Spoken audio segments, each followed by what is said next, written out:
ఊళ్ళో ఇంతమంది పెద్దలుండగా మీ క్లబ్ యానివర్సరీకి నన్ను ప్రెసిడెంట్ గా పిలవడం ఆశ్చర్యంగా ఉంది. ఆశ్చర్యం ఏముందండి, రాజకీయ ప్రమేయం లేకుండానే మీరు చేస్తున్న ప్రజాసేవ అందరికీ తెలిసిందేగా.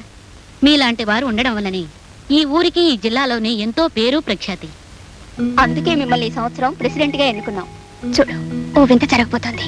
సర్లేండి అమ్మా, మరీ మీరు ఎంతగా పొగడక్కర్లేదు. రేపు మీ ఫంక్షన్ కి తప్పకుండా రావడం లేదు. అదేమిటా అలా అంటావు? వాళ్ళేదో నా మీద గౌరవం కొద్దీ పిలుస్తుంటే. పిలిస్తే మాత్రం రేపు మీకు ఖాళీ ఉండద్దు. అదే, రేపు నాకు వేరే పనులే ఉంటాయిలే. రేపు మీరు మన తోట చూడడానికి వెళ్తున్నారు. పోనీ మా ఫంక్షన్ ఎల్లుండి పెట్టుకుంటాంలేండి. ఎల్లుండి ఆయనకు మౌన వ్రతం. ఇక మీ ఫంక్షన్ లో ఎలా మాట్లాడతారు? నాకు మౌన వ్రతం? అవును, మౌన వ్రతమే.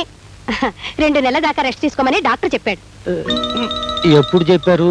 నాతో చెప్పారులేంటి. మీరేమి అనుకోకండి.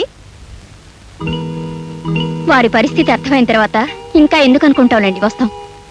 వస్తామండి. వెళ్ళొస్తామండి. మీరు కూడా లోపలికి వెళ్ళి రెస్ట్ తీసుకోకూడదు. రవి